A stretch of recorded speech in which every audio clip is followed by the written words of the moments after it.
끝으로 형제들아 무엇에든지 참되며 무엇에든지 경건하며 무엇에든지 옳으며 무엇에든지 정결하며 무엇에든지 사랑받을 만하며 무엇에든지 칭찬받을 만하며 무슨 덕이 있든지 무슨 기림이 있든지 이것들을 생각하라. 너희는 내게 배우고 받고 듣고 본 바를 행하라. 그리하면 평강의 하나님이 너희와 함께 계시리라. 아멘. 자, 사도 바울이 빌립보서의 마지막에 주시는 권면의 말씀이고 성도들이 좀 세상과 다른 삶을 살아라 라고 하는 이야기를 하고 있는 것이고요. 이 중에 오늘 무슨 기림이 있든지 8번째 말씀을 드리려고 하는 것입니다. 무슨 기림이 있든지 라고 하는 이 기림이라고 하는 말의 헬라어 원래 원어는 에파이노스라고 하는 말입니다. 에파이노스. 자, 한번 같이 따라서 하겠습니다. 에파이노스. 에파이노스라는 말입니다. 주석에 보면은, 주석이라는 건 이제 해설서예요. 해설서를 보면 도덕적으로 인정이 되어서 칭찬을 받는다는 이런 정도의 의미로만 설명이 되어 있습니다. 근데 사전에는 비슷하지만 이렇게 설명을 하고 있습니다. 에파이노스는 뭐냐? 찬양한다는 거예요. 프레이즈, 영어로 프레이즈인데, 찬양한다는 말은 그 사람을 칭찬하는 것이고, 찬사, 칭찬하는 말이나 글을 이야기하는 것이고, 높이 평가하는 것이며, 칭송하고 호평, 좋게 평한다 라고 하는 그런 뜻을 갖고 있습니다. 또 이 찬양이라고 하는 말과 더불어서 승인, 승인해주고, 그 사람이 잘하니까 승인해주는 거예요. 허가해주죠. 동의해줍니다. 찬성하는 겁니다. 나는 그 사람에게 찬성해. 나는 그 사람에게 동의해. 나는 그 일에 허가를 내줬어. 나는 그 사람을 승인해. 여러 가지 이런 게 적용이 되는 거죠. 그리고 인정한다는 겁니다. 인식한다. 아, 나 그 사람을 알고 있어. 늘 생각하고 있어. 인식해. 그 사람을 인정해. 그 사람을 평가해. 그 사람을 승인해. 그 사람에게 무엇인가를 좋은 것을 수여해. 뭔가를 주고 싶어. 사람에게로도 우리가 어떤 사람을 칭찬할 수가 있고, 그리고 잘하면 포상을 줍니다. 성경에 나오는 말이에요. 또 하나님에 대해서는 찬송한다라는 말이 쭉 나옵니다. 자, 그래서 이 기림이라고 하는 단어를 한마디로 요약을 하면은 그 사람을 인정하는 것이고, 찬양하는 겁니다. 그러니까 우리가 하나님과 사람으로부터 인정을 받고 찬양받을 만한 그런 것을 생각하고 살아라 라고 하는 이런 뜻이 되겠습니다. 근데 이 말씀에 보면은 빌립보서 앞에 지금 읽은 말씀의 앞쪽에 칭찬이라는 말이 나오는데, 또 그런 말이 찬양이 칭찬의 의미를 같이 포함하고 있어서 그런 말이 왜 반복해서 나오느냐 생각할 수 있을지 모르겠지만, 그냥 칭찬하는 것과 비교를 했을 때 인정을 받고 찬양하는 것은 조금 더 잘하는 것이다 라고 이렇게 우리가 생각을 해볼 수가 있습니다. 근데 성경에서 찬양이라고 하는 말은 대부분이 하나님을 향하고 있죠. 우리 하나님께 대해서 하나님을 찬양, 영광과 찬송을 드리는 것으로 표현이 되고 있습니다만, 하나님은 당연히 찬양을 받으실 분이에요. 다양한 일로 인해서. 그러나 우리가 그런 하나님이 찬양을 받으시는 것처럼 우리들도 그렇게 인정을 받고 찬양받을 만한 사람, 그런 사람이 되라 라고 이렇게 이야기를 하는 겁니다. 그렇기 때문에 오늘 우리가 살다 보면 부족한 게 많이 있을지 모르겠지만, 여하튼 사람으로부터, 하나님으로부터 인정받고 그리고 찬양받을 만한, 칭찬받을 만한 그런 사람이 되도록 우리 모두가 힘써야 합니다. 자, 그러면 우리가 언제 인정받고 찬양받을 만한 사람이 됩니까? 우리가 무엇 때문에 칭송받을 만한 사람이 되는 겁니까? 우리가 무엇 때문에 좋은 칭찬을 받고 상을 받고 영생 얻을 만한 사람이 되는 것입니까? 성경은 이야기를 합니다. 의인이 되었을 때, 하나님이 회복을 시키실 때, 착하고 충성되었을 때, 예수님의 보혈의 피로 씻겨졌을 때, 이렇게 되었을 때 인정이 되어지고, 그리고 칭찬, 찬양을 받을 만한 그런 모습이 된다라고 성경은 이야기를 하는데, 그 설명을 쭉 드립니다. 자, 우리가 노아도 자주 다루는 편이지만, 자, 노아는 의인이라고 했습니다. 의인. 당대의 완전한 자라. 그가 하나님과 동행하였다. 그래서 하나님의 구원을 위하여 이 사람이 특별히 뽑히게 되는 거고, 방주를 짓게 되는 거죠. 방주를 짓는 일이 쉬운 일이 아니었잖아요. 120년 정도를 지었다고 하는데, 방주를 짓는 그 과정에서도 불평할 수 있지만 전혀 불평하지 않고 그 하나님의 일을 온전하게 순종해서 결국은 모든 생명을 구하는 사람이 되는 거예요. 창세기 18장에서 아브라함이 등장합니다.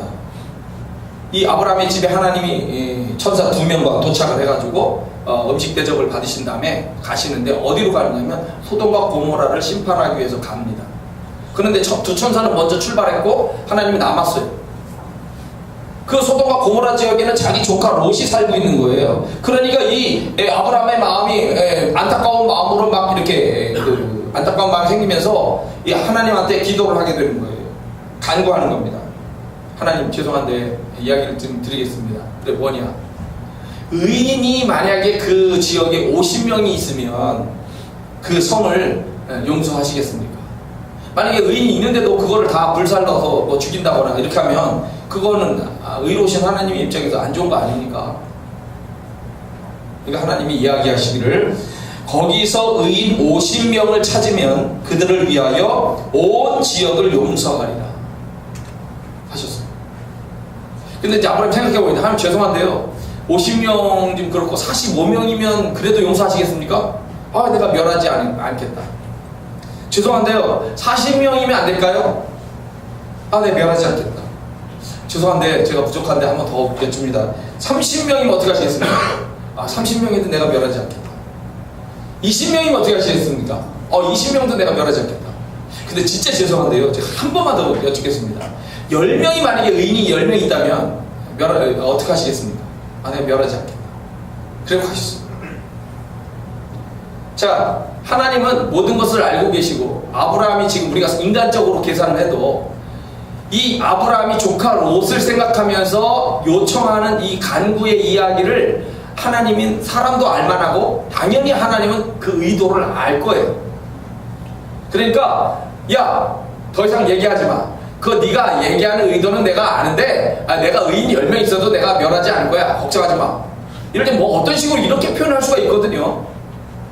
그런데 하나님은 아브라함이 계속 얘기하기를 듣고 계신 거예요. 이게 성경에서 아주 기묘하기도 하고 신기하기도 하고 아주 놀라운 그런 표현이라고 저는 생각이 들어요. 알잖아. 네가 얘기하는 의도 뻔히 알잖아. 근데 계속 그걸 듣고 있는 거예요. 차분하게 대답을 하십니다. 왜 하나님은 아브라함의 기도를 차단하지 않고 끝까지 들으신 다음에 움직이셨을까? 그것은 아브라함이 하나님이 인정하는 사람인 거예요. 하나님의 마음에 들기 때문인 거예요. 그를 통하여 구원의 역사를 감당하게 하시려는 계획이기 때문이에요. 하나님은 그 사람이 얘기하는 기도를 끝까지 듣고 있는 거예요. 오늘 여러분과 제가 하나님 앞에 기도할 때도 마찬가지고요. 알아 내가 다 아니까 걱정하지 말고 너 열심히 살아. 그런 게 아니고 그거는 우리가 이야기하고 하나님 앞에 어떤 마음의 불평이든지 간구를 하게 될 적에 그거를 귀담아서 듣고 있는 거예요. 그런 분이라는 거예요. 제가 물론 하나님에게 초점을 맞추는 것은 아닙니다. 하나님은 그런 분이고 그런 하나님이 그의 기도를 왜 들어주느냐라고 하는 거죠. 하나님이 인정하는 사람, 그를 통하여 뭔가를 같이 하려고 계획을 하는 사람이기 때문에 고아의 아버지라고 불리고 5만 번의 기도 응답을 받았던 조지 뮬러 목사님이 있습니다. 5만 번의 기도 응답. 이분이 5만 번을 어떻게 응답이 됐는지 아느냐? 다 적었어요. 이분은 기도를 할 때마다 중요한 기도를 써서 계속 적었어요. 그렇기 때문에 5만 번의 응답이 되었다라고 하는 것이 나오는 거예요. 이 사람은 독일 출신이고 영국에서 활동을 합니다. 자, 그런데 이 조지 뮬러 목사님이 애슐리 타운이라고 하는 곳에 이제 그 애슐리 타운이라는 그 큰 고아원을 세웁니다. 그래서 아이들을, 전쟁 고아들을 이제 데려다가 이렇게 돌보게 되는데 어느 추운 날입니다. 아주 추운 날이에요. 겨울날 고아원의 보일러가 어느 날 고장이 나거든요. 보일러를 고치려고 하니까 기술자가 와야 되고 이 추운 날 거기 눈보라를 뚫고 와가지고 이걸 고치는데 일주일 정도는 걸려야 된다는 겁니다. 그러니까 비상이 걸린 거예요. 고아원이. 사람들이 쫓아왔죠. 목사님 큰일 났습니다. 지금 영아들, 아이들, 이제 갓난 아기들, 영아들이 있는 이 고아원 동에도 보일러가 고장이 나서 아이들이 다 얼어 죽게 생겼습니다. 큰일 난 거죠. 근데 이 조지 뮬러 목사님은 그 모든 것을 전부 기도로 풀었다고 얘기를 해요. 그래서 결국 할 일이 뭡니까? 하나님 앞에 기도하는 것밖에 없죠. 성경책을 끼고 하나님 앞에 가서 이제 기도를 하기 시작한 거예요. 밤새도록 부르짖어서 기도하는데 그 기도의 내용이 무엇이었냐? 날씨를 주장하시는 하나님 아버지, 이 어린아이들은 다 하나님께서 저에게 맡겨주신 생명들입니다. 이 어린 생명들의 아버지는 하나님이시고 저는 활동하는 그냥 일하는 총무일 뿐입니다. 아버지 하나님, 시간과 때를 주장하시는 아버지께서 일주일 동안만 이 보일러 고치는 그때만이라도 그만큼만 봄 날씨로 좀 변화시켜 주세요. 방법이 없습니다. 아니면 아이들 다 얼어 죽습니다. 라고 간절히 기도를 한 거예요. 그런데 이 조지 뮬러가 기도를 하는 그 부르짖는 그 시간에 갑자기 동풍이, 바람이 바뀌기 시작했어요. 동풍이 불면서 영국 전체가 봄 날씨로 바뀌기 시작을 해가지고 그 당시에는 지금처럼 기상이변도 많지 않았던 때라고 합니다. 근데 이 북풍을 딱 중지시키고 동남풍이 불어오면서 날씨가 훈훈해가지고 일주일 동안 이 영국이 아주 따뜻한 온실 같은 그런 날씨로 순식간에 바뀌었다는 거예요. 그리고 보일러 수리공이 와서 그 보일러를 수리하고 난 다음에 보일러를 정상적으로 켜서 작동을 하기 시작하자 그 센 겨울의 한파가 다시 내려오면서 그 겨울이 추워졌다는 거예요. 이 놀라운 이야기를 거기에 그의 이야기에 이렇게 담겨져 있는 것은 뭐냐면 하나님의 뜻에 맞을 때, 하나님께서 인정해 주실 때, 이렇게 기도할 때 기도의 역사들도 일어난다는 거예요. 하나님은 그렇게 아름다운 역사로 그 사람을 상 주시는 거고, 그 사람을 지지해 주시는 거고, 그 사람을 내가 기도를 응답받았다, 너를 승인한다, 너를 인정한다 라고 이렇게 해주시는 거예요. 다니엘서 말씀, 지혜 있는 자는 궁창의 빛과 같이 빛날 것이요 많은 사람을 옳은 대로 돌아오게 한 자는 별과 같이 영원토록 빛나리라. 자, 많은 사람을 옳은 대로 돌아오게 한 자, 굉장히 좋은 일을 한 거죠. 그죠? 그런 자는 별과 같이 영원토록 빛나게 해주겠다라고 약속을 하시는 겁니다. 마태복음 13장 말씀, 그때의 의인들은 자기 아버지 나라에서 해와 같이 빛나리라. 귀 있는 자는 들으라. 악인들은 영벌에, 의인들은 영생에 들어가리라. 예수님께서 직접 하신 말씀이에요. 스바냐서에는 놀라운 또 이야기를 합니다. 이스라엘 백성들이 이제 그 나라가 망하고 쫓겨가고 어려움 당하는 이런 이제 시절을 맞이했을 때 이 스바냐서의 예언이 나옵니다. 그때에 내가 너를 괴롭게 하는 자를 다 벌하고 저는 자를 구원하며 쫓겨난 자를 모으며 온 세상에서 수욕받는 자에게 칭찬과 명성을 얻게 하리라. 내가 그때에 너희를 이끌고 그때에 너희를 모을지라. 내가 너희 목전에서 너희의 사로잡힘을 돌이킬 때에 너희에게 천한 만민 가운데서 명성과 칭찬을 얻게 하리라. 여호와의 말이니라. 아멘. 자, 나라가 망했어요. 내가 힘이 있나요? 내가 그들과 싸워서 이길 수가 있나요? 그 나라를 물리치고 내가 자유로운 노예에서 해방이 될 수가 있나요? 내 힘으로는 절대 불가능한 거예요. 불가능한데 하나님께서 이거를 회복시키겠다, 내가 회복시키겠다라고 약속을 한 겁니다. 이스라엘이 잘했기 때문이 아니에요. 이스라엘이 잘못했기 때문에 나라가 망한 것이고, 그리고 다 가족들이 흩어지면서 막 뿔뿔이 잡혀가고 그런 거죠. 잘했기 때문이 아니지만 하나님이 이스라엘을 긍휼히 여기시고 불쌍히 여기셔서 하나님의 구원을 위해서 그렇게 하시겠다는 거예요. 나는 죄인이에요. 나는 여전히 나쁜 놈이에요. 그런데도 불구하고 하나님이 은혜로 그럼에도 불구하고 내가 너를 인정해주고, 그럼에도 불구하고 너를 다시 바꿔서 너를 회복시켜서 내가 사랑하는 그런 아이로 다시 그렇게 바꾸겠다 라고 이렇게 이야기하는 거예요. 이런 은혜도 있어요. 하나님이 인정하시는 거, 이런 것도 있어요. 나는 전혀 가능성이 없는데도 그분의 뜻 가운데서 나를 그렇게 바꾸시고 나에게 은혜를 주시겠다는 그런 약속들이 있는 겁니다. 자, 이스라엘의 전쟁입니다. 사울 왕을 중심으로 해서 이스라엘이 싸우는데 블레셋에 골리앗이 나왔죠. 그 골리앗을 해결할 방법이 없어요. 그 당시에 블레셋이라고 하는 나라는 이제 지중해 쪽으로 있죠. 지중해 쪽으로, 이스라엘 지중해 쪽으로 있고, 그리고 철기 문화를 가졌어요. 그 청동기 문화를 가지고 있는 이 이스라엘은 이 사람들과 싸웠을 때 이 창이 같이 칼이 부딪히면 이 청동기가 부러지는 거예요. 그럴 때 블레셋은 강력합니다. 그래서 이 강력한 힘을 가지고 이스라엘을 약탈을 하죠. 그래서 이걸 막아야 돼. 왕이 됐으니까. 근데 사울왕이 나갔는데 이 거인족이 나온 거야. 약 3m에 해당하는. 야, 1대1로 붙어서 나를 이기면 우리가 종이 되고, 내가 이기면 니들이 종이 되죠. 한번 붙자. 골리앗을 이길 상대 못 차요. 다윗이 어린 꼬마가 아버지 심부름으로 그냥 전쟁터에 심부름 갔다가 그 골리앗이 욕하는 거 듣고 하나님의 성령의 감동을 받아가지고 도전을 하잖아요. 다윗이 이겼어요. 우리가 알지만. 그것도 뭐 싸움이 막 오래된 것도 아니야. 그 물맷돌 하나 딱 던져가지고 그냥 한 방에 끝나고 쫓아가서 칼 뺏어서 목 자르고 그래 끝난 거예요. 왜? 사울왕도 해결하지 못하고 다윗의 형들도 해결하지 못하고 거기에 많은 그 전략가 무슨 용사들도 많이 있을 텐데 그 사람들 해결하지 못하는 것을 이 어린 다윗이 해결하냐고요. 하나님이 함께 하시기 때문이에요. 하나님이 다윗을 인정하기 때문이에요. 그래서 사람들이 그 전쟁에서 이기고 돌아올 때 춤을 추면서 여자들이 노래를 하죠. 사울이 죽인 자는 천천이다. 다윗이 죽인 자는 만만이다. 그러니까 이 하나님이 인정하시는 아이다라고 하는 것이 소문이 나고, 그리고 칭찬을 받고, 지혜로움이 또 칭찬을 받고, 이렇게 해서 결국 왕이 될 준비가 쫙 돼가는 거죠. 나라를 구한 에스더, 또 성벽을 건설하는 느헤미야, 무슨 이스라엘의 율법적인 걸 회복하는 에스라, 느헤미야, 에스더, 이런 귀한 믿음의 사람들이 이런 이야기가 있지만, 이 사람들이 뭐냐면 다 하나님으로부터 인정받고 사랑받았기 때문이에요.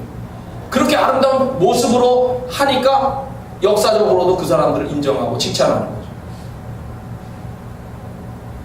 예수께서 성령의 능력으로 갈릴리에 돌아가시니 그 소문이 사방에 퍼졌고 친히 그 여러 회당에서 가르치심에 무사람에게 칭송을 받으시더라. 누가복음 4장에 나오는 말씀인데, 누가복음 4장에는 간단하게 되어 있지만 마태복음이나 다른 복음서에 보면 예수님이 성령으로 이제 그 세례를 받고 성령의 그 이끌림 받아서 광야를 지나간 다음에, 통과한 다음에, 그리고 많은 역사를 일으킵니다. 가르치고 병자들을 고쳐주시고, 그리고 귀신을 몰아내고 축사, 이렇게 하시면서 활동들을 시작할 적에 그 예수님의 소문이 막 순식간에 퍼져나가기 시작하면서 사람들이 예수님에 대해서 칭송했다고 했습니다. 칭찬, 찬송. 예수님의 활동이 많은 사람들에게 커다란 희망이 되고 있는 거예요. 귀 먹고 말 더듬는 자를 또 데리고 왔습니다. 귀 먹고 말 더듬는 자. 근데 예수님이 고쳐주셨어요. 그러니까 사람들이 반응하죠. 사람들이 심히 놀라 이르되 그가 모든 것을 잘하였도다. 못 듣는 사람도 듣게 하고 말 못하는 사람도 말하게 한다 하면서 사람들이 예수님에 대해서 이렇게 칭송하는 표현을 하고 있습니다. 자, 교회가 욕을 많이 먹는 부분도 있지만 초대교회가 항상 우리들의 그 본이 되고 있죠. 초대교회의 모습이 어땠는지, 그 사람들이 어떤 모습을 했는지 성경은 사도행전 2장 4장에서 이야기합니다.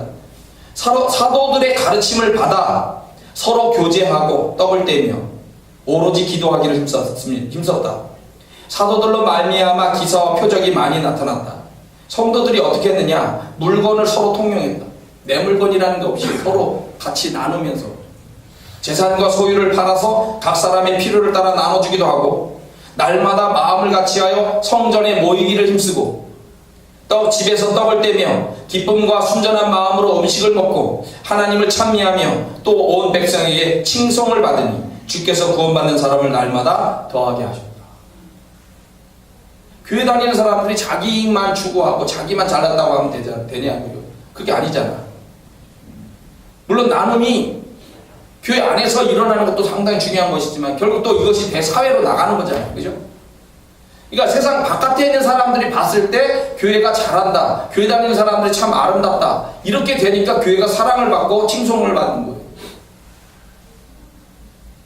사도행전 5장에는 사도들의 손을 통하여 민간의 표적과 기사가 많이 일어나며 믿는 사람들이 다 같이 마음을 같이 해서 솔로몬 행각에 모였다.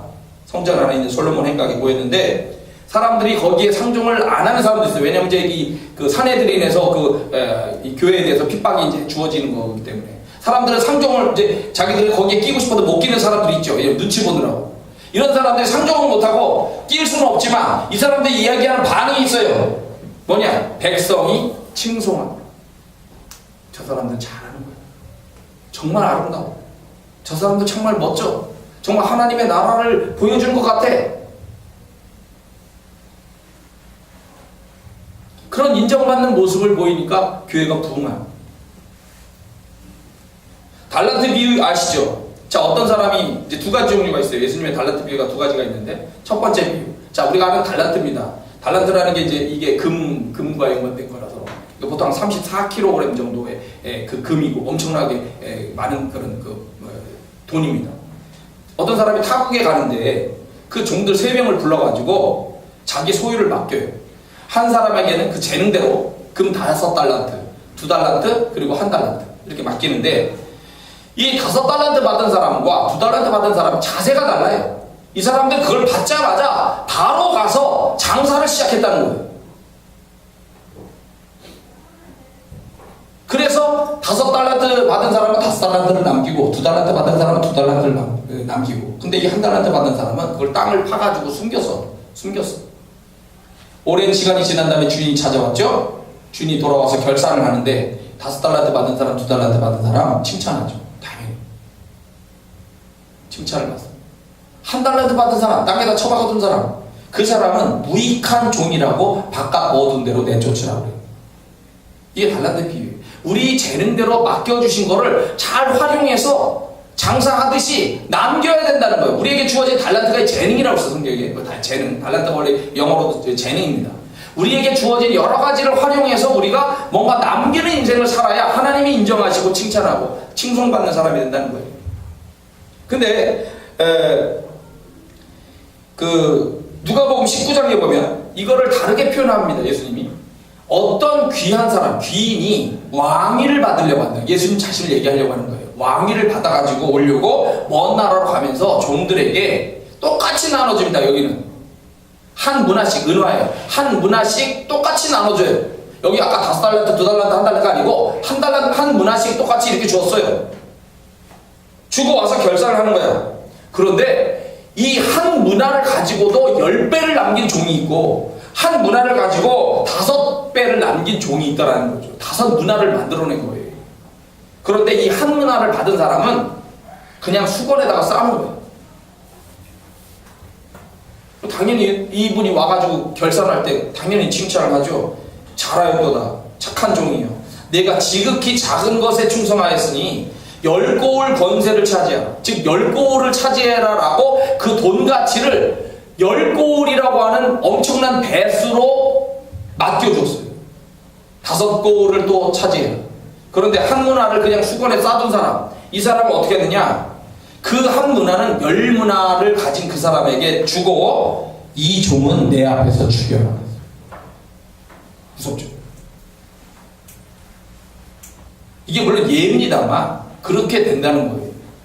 그러니까 우리가 하나님으로부터 인정받고 또 세상으로도 인정받는 그런 것이 되지만 여하튼 중요한 거는 인정받고 칭찬받으려면 여하튼 우리에게 주어진 것을 활용해서 좋은 것을 남겨야만 인정되고 칭찬된다는 거예요. 계시록 말씀. 귀 있는 자는 성령이 교회들에게 하시는 말씀을 들을지어다. 이기는 자는 둘째 사망의 해를 받지 않는다. 자, 이기는 자가 나옵니다. 이기는 자, 승리해야 된다는 거예요. 이기는 자와 끝까지 내 일을 지키는 그에게 만국을 다스리는 권세를 주겠다. 이기는 자는 이와 같이 흰옷을 입을 것이요 내가 그 이름을 생명책에서 결코 지우지 아니하고 그 이름을 내 아버지 앞과 그의 천사들 앞에서 시인하리라. 아, 나 그것을 알아. 내가 인정해. 그 친구는 말이야 세상에 살 때 이 나를 위하여 얼마나 충성되고 열심히 일했는지 아주 멋있었어. 내가 인정하니까 모든 사람 앞에서 그 사람을 인정해 준다는 거예요.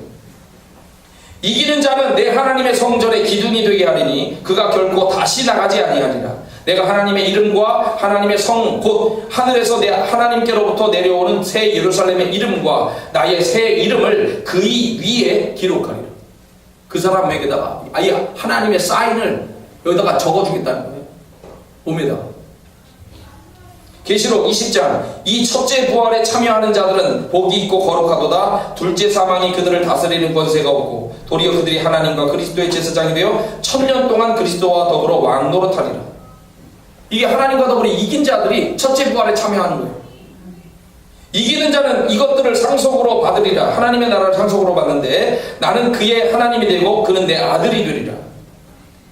자기 두루마기를 빠는 자들은 복이 있으니 이는 그들이 생명나무에 나아가며 문들을 통하여 성에 들어갈 권세를 받으려 함이로다. 자기 두루마기를 빠는 자, 예수님의 피에 그 옷을 적시는 자예요. 그러니까 이 계시록에서 이야기하는 것은 이기는 자, 즉 하나님이 보실 때 의인이고 착하고 충성되며 자기 두루마기를 빠는 자, 즉 예수님의 보혈의 피에 자기를 빠는 자들은 하나님에게서부터 주시는 영원한 생명과 복을 받게 될 것이다 라고 약속을 해주셨어요. 사도 바울도 빌립보 교회를 칭찬하고 있습니다. 너희가 내 괴로움에 함께 참여하였으니 잘하였다. 사도의 그 고통에 괴로움에 같이 참여하는 거 좋은 일이죠. 우리가 지금 저쪽 강원도에 큰 불이 났잖아요. 어려운 이재민들이 많이 생겼을 때 내가 물질로 도울 수 있는 사람은 돕는 게 필요하죠. 가서 몸으로 도울 수 있는 사람은 돕는 거예요. 또 아니면 안 되는 사람은 마음으로라도 기도하고 안타까워하고 함께 슬퍼하고 이런 게 필요한 거죠. 함께 하는 거예요. 잘하는 겁니다. 자, 마지막 이야기하고 마칩니다. 그 중종, 조선의 11대 왕이었던 중종 왕 때 홍역관이라고 하는 그 사람의 이야기가 있습니다. 이 홍역관은 유능한 사람이었고 역관이라는 말이 그 외교관입니다. 그래서 당시 조선에 중종이 등장했는데 광해군을 폐위시키고 새로운 왕이 되었어요. 그렇기 때문에 중국에 이제 인사하러 이 외교관을 파송하게 되는 겁니다. 그래서 이제 많은 선물을 가지고 그리고 수행원들을 거느리게 해서 이 홍역관도 같이 이렇게 가게 됩니다. 근데 이제 북경으로 떠날 때 왕비가 따로 이 홍역관을 불러요. 자네 그 중국 간다며 내가 여기 2000양이 있으니까 이걸 가지고 가서 중국에 비단이 좋다니까 비단 20필만 좀 사오게 하고서 이제 특별한 명령을 내리고 보냈어요. 근데 이 홍역관이 가서 북경에 도착해가지고 이제 가을입니다.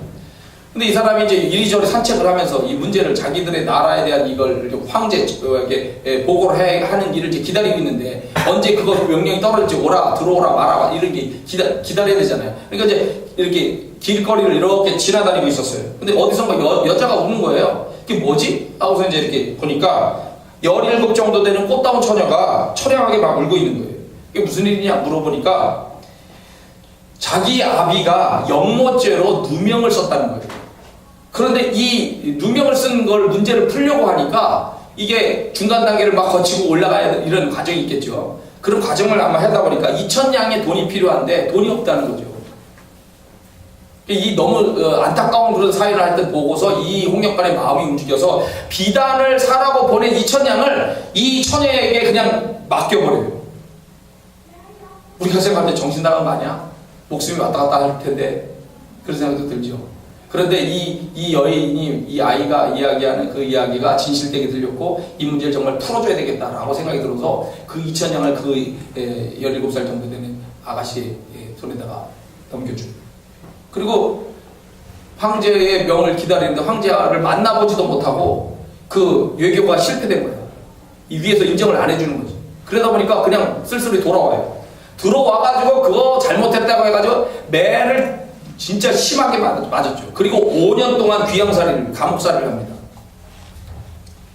근데 어느 날 이제 5년이 지난 다음에 왕이 또 불러요. 왜냐면 이 중국하고의 관계가 좋아야 또 되니까 왕이 이 사람을 다시 불러요. 홍역관을 불러가지고 너 가서 이번에 잘 문제 해결하면 용서해주겠다. 그래서 북경으로 또 출발했어요. 근데 북경에 도착하니까 이상한 일이 생긴 거예요. 아니 외교 문제를 담당하는 중국 조정의 예부 상서가 있는데 이 예부 상서가 이 사람을 직접 찾아온 겁니다. 찾아와가지고 내가 바로 그 황제에게 이야기해도 되니까 그래서 황제한테 직접 다이렉트로 연결해가지고 거기서 그냥 바로 문제를 풀어줬어. 그리고 이 사람이 이 홍역관을 자기 집으로 초대하는 거예요. 그래서 왜 나를 초대할까 걱정도 되는데 그런데 자기 부인을 들라는 거예요. 부인이 들어오는데 깜짝 보니까 이제 놀라는 거죠. 5년 전에 자기가 도와줬던 그 처녀가 그 누명을 벗고 결국 이 예구상서라고 하는 사람과 결혼을 하게 됐던 거예요. 그래서 이 부인은 예구상서의 부인 이분이 조선 사절단이 매년 오는데 그 선물 가지고 오는데 그 올 때마다 이 홍역관이라고 하는 사람이 있는지를 계속 물어봤대요. 근데 없는 거지.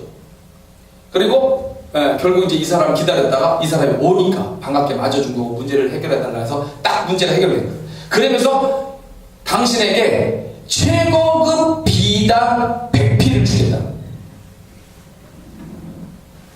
그러니까 여러분 2,000냥으로 해서 20개 정도 살려고 했던 거예요. 5배의 보상을 해주겠다고 이렇게 얘기가 되는 거니까. 근데 이 사람은 고맙고 100피는 필요 없고 내가 이 문제만 외교 문제만 잘 해결됐으니까 고맙다 하고 그냥 안 받고 100피를 안 받고 이 사람 또 대단해. 그걸 안 받고 그냥 돌아온 거예요. 돌아와서 압록강에서 배를 타고 이제 강을 건너려고 딱 하는데 배가 남다른 배가 하나 준비가 돼 있었던 거예요. 그 배에 이 예부상서 부인의 명으로 보은이라고 하는 그 두 글자가 딱 깃발에 펄럭이고 있고 거기에 비단 100필 그리고 수많은 선물이 거기에 잔뜩 쌓여 있었던 거예요. 그리고 그걸 가지고 왕에게 돌아오고 그 왕으로부터 인정받고 사랑받고 왕비와의 그 관계의 오해도 풀리고 그리고 아주 큰 사랑을 받으면서 이렇게 지내게 되었다라고 하는 그런 이야기. 정말 남에게로부터 칭송을 받고 인정을 받는다는 것은 쉬운 일은 분명히 아닙니다. 또 우리가 신앙생활을 하고 있기 때문에 신앙으로 그런 일을 한다는 것은 쉬운 일은 아니지만 우리가 꾸준히 우리에게 가진 우리 순수한 그런 마음을 가지고 다른 사람을 위하여 하나님을 위하여 일하고 하면 언젠가 누군가로부터 하나님으로부터 인정을 받고 그리고 찬양받고 사랑받을 만한 상급받을 만한 귀한 역사들이 일어나게 되리라고 믿습니다. 여러분과 제가 그렇게 귀한 삶을 살게 되기를 축원합니다. 같이 한번 기도하겠습니다.